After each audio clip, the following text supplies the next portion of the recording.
वादग्रस्तच आहे. सगळे महाराज आहे. या महाराजांनी लोकांना प्रशिक्षण देणं, लोकांना प्रवचन चांगलं देणं, त्या प्रवचनातून त्यांच्या जीवनामध्ये कसा बदल होऊ शकेल अशा पद्धतीनं प्रयत्न करणे. जसे पांडुरंगाचे आठवले होते किंवा जे असे वैचारिक भूमिका मांडतात आणि त्यामध्ये अशा पद्धतीने काय असतील तर ठीक आहे, पण बागेश्वर बाबांनी अशी भूमिका मांडणं की छत्रपती शिवाजी महाराजांनी आपला जो मुकुट आहे, काय म्हणतात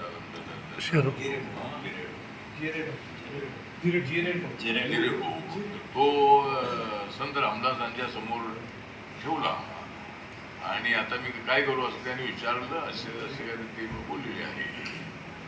तर बागेश्वर महाराजांनी अशी भूमिका मांडणं अत्यंत चुकीचं आहे. नंतर त्यांनी माफी मागितलेली आहे.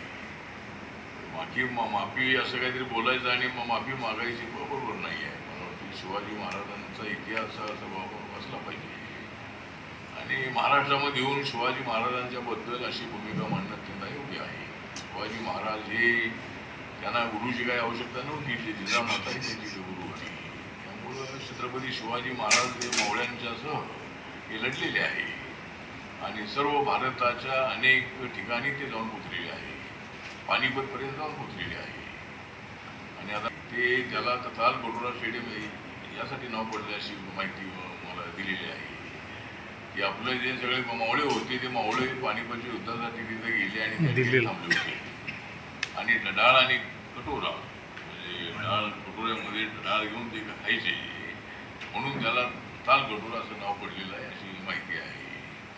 तर शिवाजी महाराजांबद्दल बागेश्वर महाराजांनी केलेली मांडलेली भूमिका अत्यंत चुकीची आहे आणि महाराष्ट्र अजिबात करणार नाही आणि आम्ही कुणी त्यांच्या मताशी समज सातत्याने अशा पद्धतीने अनेक आमदारांकडून झालेले वेगवेगळ्या पक्षातील असतील, भाजप असतील, वेगवेगळे सगळे पक्षातील आमदारांकडून अशा पद्धतीने नेत्यांकडून सुद्धा महापुरुषांबद्दल आक्षेपार्ह वक्तव्य झालेले आहेत.